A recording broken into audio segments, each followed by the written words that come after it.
Bonsoir à tous et bienvenue dans les petites recettes d'Enchi pour notre toute première recette.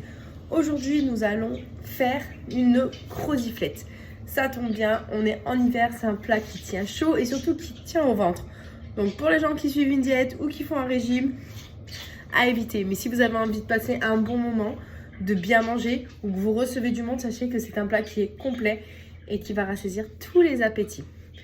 Première chose à faire, déjà, c'est de s'attacher les cheveux. On sait que du moment qu'on met les pieds en cuisine, soit Charlotte, soit les cheveux attachés et on enlève les bijoux, bien évidemment. Ok, maintenant que les cheveux sont attachés, on peut passer aux aliments. Donc, qu'est-ce qu'on a besoin pour faire cette croziflette? Donc, dans un premier temps, il nous faut la base, c'est les creusets. Donc, 150 g de creusets au sarrasin et 150 g de creusets nature. Vous verrez l'assemblage des deux, c'est juste un délice en bouche. Donc, sachant que là, on va faire la recette pour 4 à 5 personnes. Ensuite, un oignon, 50 ml de crème fraîche, 200 g de lardons. Alors moi, je mets des lardons fumés. Vous pouvez très bien mettre des lardons nature ou même du jambon cru à la place. Certains associent lardons nature, jambon cru. Moi, j'aime bien lardons fumés. Et pour les personnes qui ne mangent pas de porc, vous pouvez très bien remplacer vos lardons par des dés de dinde ou de blanc de poulet. C'est tout aussi bon. Et bien évidemment, une croziflette ne serait pas réussie sans le reblochon. Ensuite, après les aliments, il nous faut les ustensiles. Donc, dans un autre premier temps, il va nous falloir une casserole, ok, pour faire bouillir vos trous et vos creusets. Un égouttoir pour égoutter les creusets. Une poêle pour faire revenir les oignons et les lardons. Et un plat, bien évidemment, qu'on passera au four, le plat où tout sera assemblé. Si vous avez aussi une planche à découper, c'est idéal pour les oignons. On est parti? Allez, c'est parti. Ok, dans un premier temps, on laisse bouillir une casserole d'eau. Et une fois que la casserole d'eau sera à ébullition, on pourra rajouter nos creusets et les laisser cuire entre 8 à 10 minutes. Allez, pendant que l'eau monte à ébullition, moi je vais en profiter pour peler mon oignon et commencer à le couper. Alors je sais que certaines personnes n'aiment pas couper les oignons parce que ça fait pleurer. Dès que vous sentez que les larmes montent, c'est pas très compliqué. Vous passez la lame de votre couteau sous l'eau froide et vous verrez. Donc, au niveau de l'oignon, faire très attention quand vous le coupez. Voilà, vous voyez souvent, hop, je sais pas si vous voyez bien. Voilà, à ce niveau-là, souvent on a une petite croûte. N'hésitez pas vraiment à l'enlever. Ok, c'est pas super bon. C'est un peu comme l'ail, on enlève toujours le centre. Ça évite ce goût un peu amer voilà, au niveau de vos aliments. Hop, une fois que vous avez enlevé le centre, tac, hop, on va pouvoir commencer à couper. Donc, comment on coupe un oignon? Donc, vous avez différentes façons de couper un oignon en soi. Soit vous le coupez dans le sens, hop, de la largeur. Donc, dans le sens de la largeur, en fait, tout simplement, vous allez prendre votre oignon comme ceci. Et puis, vous allez couper, hop, lame après lame. Ok? Ou dans le sens de la longueur, là, il vous suffira juste de suivre les lamelles de votre oignon. Moi, pour aujourd'hui, je vais tout simplement mixer les deux.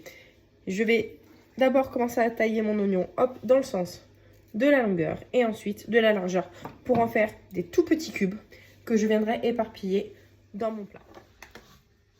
Hop.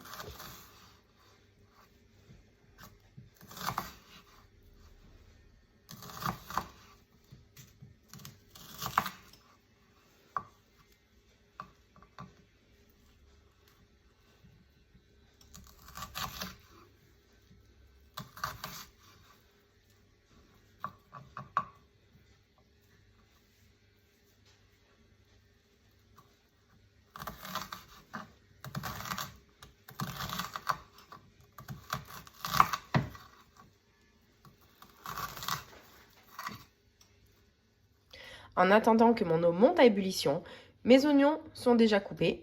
Donc, il ne me reste plus qu'à les faire revenir avec mes lardons dans un filet d'huile d'olive et bien penser tout simplement à remuer pour que tout revienne en même temps. Au niveau de l'huile d'olive, j'opte pour une huile d'olive de Sicile qui est légèrement plus forte en bouche et que je préfère au goût. Après, vous pouvez très bien avoir une huile d'olive tout à fait normale, type Puget, peu importe. Moi, j'aime qu'elle soit un petit peu forte. Après, c'est en fonction des goûts de chacun. Maintenant, place le découpage du fromage. Donc pour ça, rien de compliqué.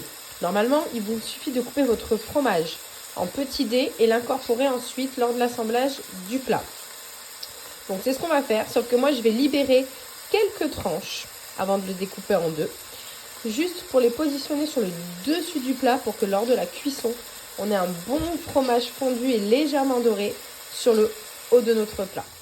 Donc l'eau commence à être en ébullition, donc je vais mettre les 150 g de crozet sarrasin. Alors je les mets en premier lieu, pourquoi? Tout simplement parce que la farine de sarrasin est une farine qui est beaucoup plus longue à cuire qu'une farine de blé normale.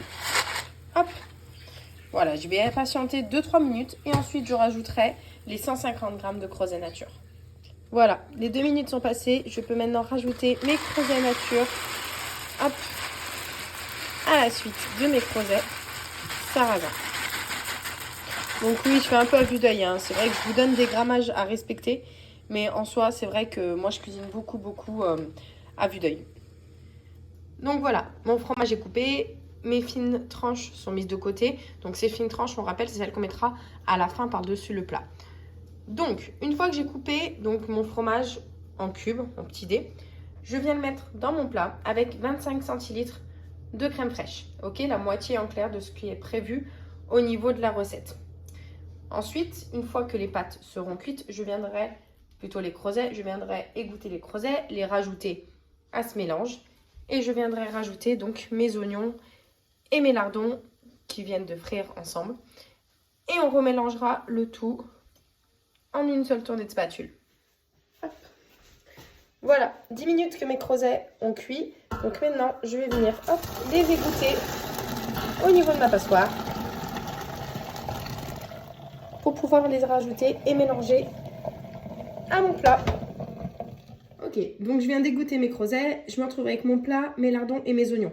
Attention, je ne vous ai pas précisé, quand vous égouttez les creusets, vous ne les rincez jamais à l'eau froide. C'est comme les pâtes, ça ne se rince pas. Sinon, vous venez stopper la cuisson. On rince les pâtes, le riz, les creusets que quand on présente ça sous forme de salade. Or, là, ce n'est pas le cas. On va le présenter en tant que plat. Donc, mes creusets sont là. Hop. Je pense que j'ai prévu un petit peu petit en plat. Tant pis. Allez, hop. On met tout dans le plat. Donc, tous les creusets sont dans le plat. Ok. Donc là, je vais commencer à venir mélanger. Mais c'est pas tout. Parce qu'il me manque quand même mes oignons et mes lardons. Donc là, tout de suite, je vais rajouter mes oignons et mes lardons à mon plat. Oui, je me dis que j'aurais vraiment dû prévoir un plat un tout petit peu plus grand. C'est pas grave, tant pis. Hop. Et on continue le mélange. Voilà, une fois que tout est bien homogène, tout est bien mélangé, vous allez pouvoir rajouter un peu de crème fraîche et rajouter donc les dernières tranches donc en lamelles sur le dessus de votre plat. Ok, maintenant que tout est bien homogène, je vais pouvoir venir rajouter mon surplus de fromage ainsi que mes languettes. Donc pour le surplus, vous vous cassez vraiment pas la tête. Vous en mettez un tout petit peu de partout, ok. On va dire c'est ce qui va venir boucher les trous. Voilà, là où il y a des petits manques. Et enfin, je viens mettre mes grandes lamelles de reblochon qui vont venir, hop, une fois cuites, dégouliner à l'intérieur de mes creusets, comme s'il n'y avait pas assez de fromage dans ce plat. Hop, elles collent un peu entre elles, c'est pas très grave. Hop, voilà. Et on va pouvoir enfourner tout ça. Pendant ce temps-là, votre four est en train de préchauffer à 200 degrés. Ok. Alors, si vous avez un four à chaleur tournante, c'est l'idéal. Hein, démarrez-le bien avant. Comme ça, la température sera au top pour votre plat. Sinon, si vous avez un four à grill comme moi, attention à bien maintenir sous surveillance pour pas que ça grille au niveau du plat et que ça cuise bien tout au bon moment et tout ensemble. Voilà à quoi doit ressembler votre plat juste avant d'être enfourné. Ça y est, le plat est au four. Donc là, j'attends. Je l'ai mis, au max. Donc, je l'ai mis à 300. Oui, c'est ça. Je crois que mon four va pas plus que 300. Ok, en chaleur tournante. 8 à 10 minutes, 12 minutes, grand max. Voilà, si votre four est déjà préchauffé, ça sera parfait. Pendant ce temps, eh ben, je vais nettoyer un petit peu tout mon attirail, mes spatules, mon plan de travail. Et on se retrouve une fois que le plat est cuit. Et voilà, le plat est sorti du four. Donc maintenant, il n'y a plus qu'à couper, à mettre dans l'assiette et à déguster avec une bonne salade.